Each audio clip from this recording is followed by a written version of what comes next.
ಕೇಸ್ನಲ್ಲಿ ಲಾಕ್ ಆಗಿರೋ ದರ್ಶನ್ ಜೈಲು ಪಾಲಾಗಿ ವಾರವೇ ಉರುಳಿದೆ. ಇದರ ನಡುವೆ ನಟನನ್ನ ನೋಡಲು ಜೈಲಿನಲ್ಲೂ ಪೈಪೋಟಿ ನಡೆದಿದೆ. ಕೈದಿಗಳು ಹೊಸ ಕಳ್ಳಾಟ ಶುರು ಮಾಡಿದ್ದಾರೆ. ಮತ್ತೊಂದೆಡೆ 2 ತಿಂಗಳ ಹಿಂದೆ ನಡೆದಿರೋ ಅದೊಂದು ಹೋಮ ಹತ್ತಾರು ಚರ್ಚೆಗೆ ಕಾರಣವಾಗಿದೆ. ಅಮೋಘ 1ನೇ ವಾರ ದರ್ಶನ್ ಸಿನಿಮಾಗಳು ರಿಲೀಸ್ ಆದಾಗ ಥಿಯೇಟರ್ ಮುಂದೆ ಇರ್ತಿದ್ದ ಸ್ಲೋಗನ್ ಇದು. ಆದ್ರೆ ಅದೇ ಚಕ್ರವರ್ತಿ ಜೈಲು ಸೇರಿ 1 ವಾರವೇ ಉರುಳಿದೆ. ಜೈಲು ಪಾಲಾಗ್ತಿದ್ದಂತೆ ವಿಲ ವಿಲ ಅಂತಿದ್ದ ಚಕ್ರವರ್ತಿ ಈಗ ಜೈಲೂಟಕ್ಕೆ ದಾಸರಾಗಿದ್ದಾರೆ. ಚಿಕನ್, ಮುದ್ದೆ, ಅನ್ನ, ಜೈಲೂಟಕ್ಕೆ ಹೊಂದಿಕೊಂಡ ದಾಸ. ದರ್ಶನ್ ನೋಡಲು ಜೈಲಿನೊಳಗೂ ಕೈದಿಗಳ ಪೈಪೋಟಿ. ಕೊಲೆ ಕೇಸ್ನಲ್ಲಿ ಅಂಧರಾಗಿರೋ ನಟ ದರ್ಶನ್ ಪರಪ್ಪನಾಗ್ರಹಾರ ಜೈಲು ಸೇರಿ ಇಂದಿಗೆ 8 ದಿನ ಕಳೆದಿವೆ. ಆರಂಭದಲ್ಲಿ ಮಂಕಾಗಿದ್ದ ದರ್ಶನ್ ಊಟ ಕೂಡ ಮಾಡ್ತಿರ್ಲಿಲ್ಲ. ಆದ್ರೆ ನಿಧಾನವಾಗಿ ಜೈಲೂಟಕ್ಕೆ ದಾಸ ಹೊಂದಿಕೊಂಡಿದ್ದಾರೆ. ನೆನ್ನೆ ರಾತ್ರಿ ಚಿಕನ್ ಸಾಂಬಾರ್, ಮುದ್ದೆ, ಅನ್ನ ಸೇವಿಸಿರೋದು ಗೊತ್ತಾಗಿದೆ. ಇನ್ನು ದರ್ಶನ್ ಭೇಟಿಗೆ ಅಂತ ರಾಜ್ಯದ ವಿವಿಧ ಭಾಗಗಳಿಂದ ಬರೋ ಅಭಿಮಾನಿಗಳು ಭೇಟಿಗೆ ಅವಕಾಶವಿಲ್ಲದ ಕಾರಣ ವಾಪಸ್ ಆಗ್ತಿದ್ದಾರೆ.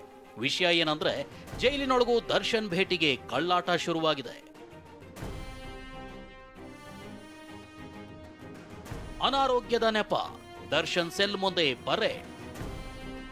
ಜೈಲು ಆಸ್ಪತ್ರೆಗೆ ಹೋಗೋ ದಾರಿಯಲ್ಲಿ ದರ್ಶನ್ ಇರೋ ಸ್ಪೆಷಲ್ ಸೆಲ್ ಇದೆ. ವಿಷಯ ಏನಂದ್ರೆ ಜೈಲಿನಲ್ಲಿರೋ ಕೈದಿಗಳು ಹೊಟ್ಟೆ ನೋವು, ಗ್ಯಾಸ್ಟ್ರಿಕ್ ಅಂತ ನಿತ್ಯ ಜೈಲು ಆಸ್ಪತ್ರೆಗೆ ಅಲೆದಾಡ್ತಿದ್ದಾರೆ. ದರ್ಶನ್ ಸೆಲ್ ಮುಂದೆನೆ ಹಾದು ಹೋಗ್ತಿರೋ ಕೈದಿಗಳು ನಟನನ್ನ ಕಣ್ತುಂಬಿಕೊಳ್ತಿದ್ದಾರಂತೆ. ಇದು ಜೈಲು ಅಧಿಕಾರಿಗಳಿಗೆ ತಲೆನೋವು ತರಿಸಿದೆ. ಒಂದು ಕಾಲದಲ್ಲಿ ಸ್ಯಾಂಡಲ್ವುಡ್ ನಲ್ಲಿ ಮಿಂಚು ಹರಿಸಿದ್ದ ಜೋಡಿ ಇದು. ರಕ್ಷಿತಾ ಹಾಗೂ ದರ್ಶನ್ ನಡುವೆ ಅಂದಿನಿಂದಲೂ ಇದೇ ಆಪ್ತತೆ ಇದೆ. ದರ್ಶನ್ ಜೈಲು ಸೇರಿದ ಬಳಿಕ ಬೇಸರಗೊಂಡಿರೋ ರಕ್ಷಿತಾ ಇವತ್ತು ಪತಿ ಪ್ರೇಮ್ ಜೊತೆ ಜೈಲಿಗಾಗಮಿಸಿದ್ರು. ದರ್ಶನ್ ಭೇಟಿಯಾಗಿ ಧೈರ್ಯ ಹೇಳಿದ್ರು. ಈ ವೇಳೆ ಮಾತನಾಡಿದ ಅವರು ಕಳೆದ 15 ದಿನಗಳ ಘಟನೆಗಳು ಅನಿರೀಕ್ಷಿತ ಅಂದ್ರು. ಈ 15-20 ದಿವಸದಿಂದ ಏನೇನು ಆಗಿದೆಯೋ, ನೀವು ಮೀಡಿಯಾದವರು ಏನೇನು ತೋರಿಸ್ತಾ ಇದ್ದೀರೋ, ಇಟ್ಸ್ ಎಕ್ಸ್ಟ್ರೀಮ್ಲಿ ಅನ್ಫಾರ್ಚುನೇಟ್ ಅನಿಸುತ್ತೆ.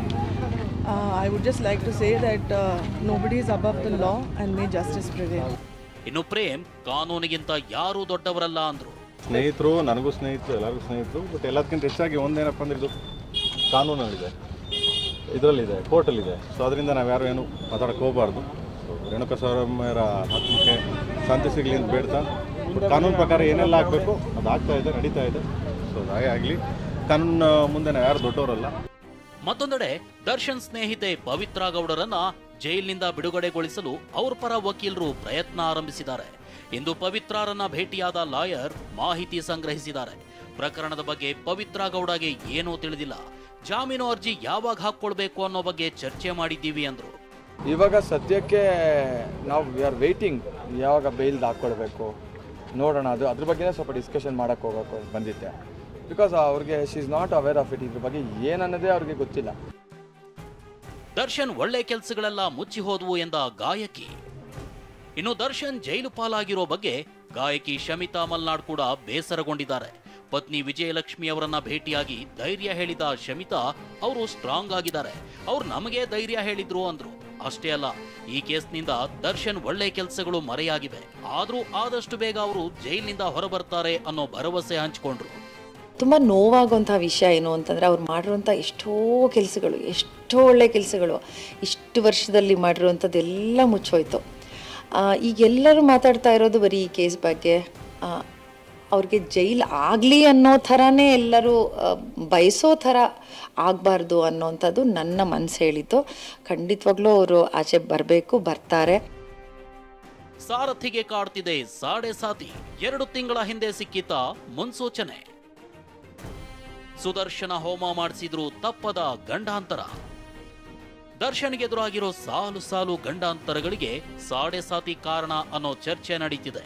ಅಷ್ಟಕ್ಕೂ 13 ವರ್ಷಗಳಿಂದ ದರ್ಶನ್ಗೆ ಸಾಡೆ ಸಾತಿ ಕಾಡ್ತಿದೆಯಂತೆ. ಇದೆಲ್ಲ ಗೊತ್ತಾಗಿ 2 ತಿಂಗಳ ಹಿಂದಷ್ಟೇ ದರ್ಶನ್ ಸುದರ್ಶನ ಹೋಮ ಮಾಡಿಸಿದ್ರು. ಇಷ್ಟಾದ್ರೂ ಗಂಡಾಂತರ ಮಾತ್ರ ತಪ್ಪಿಲ್ಲ.